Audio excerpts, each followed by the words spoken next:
Hello guys, IBPS PO prelims examination अब लगभग 10 से 11 दिन दूर है। ऐसे में आपको कैसे स्टडी प्लान मेंटेन करना है, कैसे स्ट्रेटजी बनानी है जिससे कि आपका एग्जामिनेशन क्लियर हो जाए। अभी देखो, काफ़ी सारी चीज़ें एसबीआई पीओ प्री एग्जामिनेशन से बदल चुकी हैं। एग्ज़ाम का लेवल काफ़ी ज़्यादा हाई हो चुका है।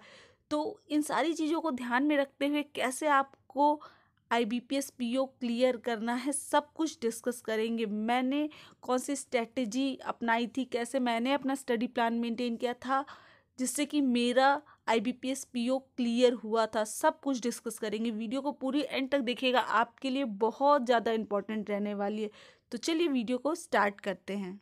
आईबीपीएस पीओ प्री एग्जामिनेशन की बात करें तो आपके पास 11 डेज है। अगर आप आज का दिन ले लेते हो, अगर आज का दिन हटा देते हो तो ओनली आपके पास 10 डेज बचता है एग्जामिनेशन के लिए।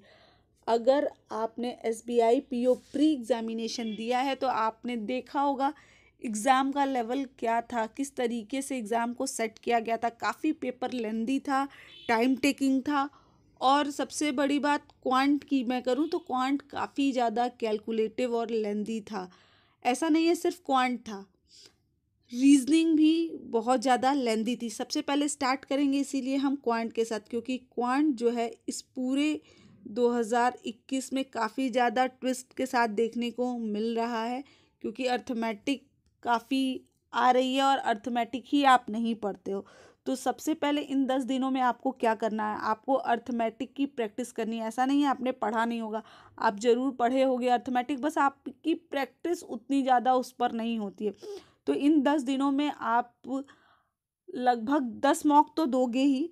तो उन 10 मॉक में आपको करना क्या है, उस 10 मॉक में सिर्फ और सिर्फ आपको क्वांट में, स्पेशली क्वांट में आपको अर्थमेटिक की प्रैक्टिस करनी है। तो ये क्वांट 10 दिन आप अर्थमेटिक के नाम करोगे, और यकीन मानो अर्थमेटिक अगर आपने इन 10 दिनों में अच्छे से कवर कर ली ना, अच्छे से प्रैक्टिस बना ली, आपको आता सब है, टाइम लगता है। उसका रीज़न क्या है, आपकी जो है प्रैक्टिस नहीं होती है मॉक के अंदर। मॉक के अंदर आप डीआई और अप्रॉक्सीमेशन नंबर सीरीज के चक्कर में ही लगे जाते हो। मेरा एग्ज़ाम भी था थर्ड शिफ्ट में कल, एसबीआई पीओ का। कोई अप्रॉक्सीमेशन नहीं आई थी, डीआई तो इतनी ज़्यादा कैलकुलेटिव थी कि पूछो मत। तो आपको भी ऐसे प्रिपरेशन करनी है कि वहाँ जाके ये ना सोचना पड़े कि यार मैं कौन सा क्वेश्चन लगाऊं, क्योंकि कुछ तो समझ ही में नहीं आ रहा है कौन सा लगाऊं, और यही सोचने में आपका 4-5 मिनट वेस्ट हो जाए। तो ऐसी गलती ना हो, इस वजह से आपको क्वांट में अर्थमेटिक की प्रैक्टिस इन 10 दिनों में करनी है अच्छे से। अब बाकी सारी चीज़ें भी कीजिए, आप डीआई भी लगाओ, ऐसा मैं नहीं कर रही हूँ डीआई आपको नहीं लगानी है, लेकिन अभी अर्थमेटिक की भी प्रैक्टिस करनी है, ठीक है। नेक्स्ट बात हम करेंगे रीजनिंग की। तो जो रीजनिंग है, रीजनिंग भी काफ़ी लेंदी आ रही है एग्जामिनेशन में। तो आपको मैक्सिमम क्वेश्चन रीजनिंग में अटेम्प्ट करने होते हैं। उसका रीज़न क्या है, क्योंकि रीजनिंग लेंदी भली होती है, लेकिन ऐसा नहीं होता है रीजनिंग में आप हाथ डालो और आपसे बने नहीं। तो रीजनिंग कहीं ना कहीं हम सब के लिए एक प्लस पॉइंट दे के जाता है। इस वजह से रीजनिंग में आप स्पीड अपनी इंक्रीज़ करो, और जब आप स्पीड इंक्रीज करोगे, क्वेश्चन को अच्छे से ज़्यादा सिटिंग और पजल लगाओगे, तो वहाँ वो चीज़ आपको काफ़ी ज़्यादा बेनिफिट दे के जाएगा। आपका वहाँ आप देखोगे जहाँ लोगों ने 25 क्वेश्चन अटेम्प्ट किया होगा, तो आप 27-28 करके आओगे। अगर आप लोगों से एक क्वेश्चन भी ज़्यादा करके आते हो तो आप सिलेक्शन के ज़्यादा करीब हो जाते हो। तो इसलिए आपको क्या करना है, आपको अपनी स्पीड बढ़ानी है रीजनिंग में। अभी इंग्लिश बचता है, ग्रामर बेस्ड काफ़ी देखने को मिला था पेपर एसबीआई का। मैं ऐसा नहीं कह रही हूँ कि आईबीपीएस पीओ का भी पेपर आपको जो है ग्रामर बेस्ड देखने को मिल सकता है, लेकिन एसबीआई ने शुरुआत की है तो हो सकता है आईबीपीएस में भी देखने को मिल जाए, है ना। अभी कुछ कहा तो नहीं जा सकता कि अगर एसबीआई में आया है तो आईबीपीएस में नहीं आ सकता है। तो आप ग्रामर तो कवर करोगे ही, साथ साथ आप अपनी जो पढ़ने की स्पीड है क्वेश्चन, यानी आपको उसके लिए क्या करना पड़ेगा, इन 10 दिनों में आपको एडिटोरियल अच्छे से पढ़ना है ताकि जो फिलर वगैरह आते हैं और वहाँ से ग्रामर भी, एडिटोरियल से ग्रामर भी कवर होगा, ऐसा नहीं है ग्रामर नहीं कवर होगा, ग्रामर भी कवर होगा। तो आप एडिटोरियल इन 10 दिनों में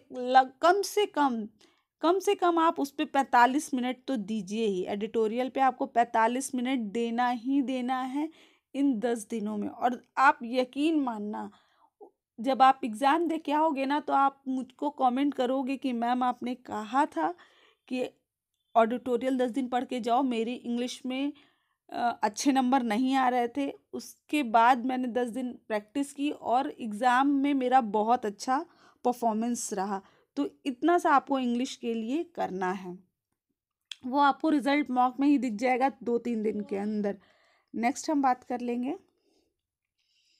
आपकी कि एग्ज़ाम का लेवल कैसा रहने वाला है।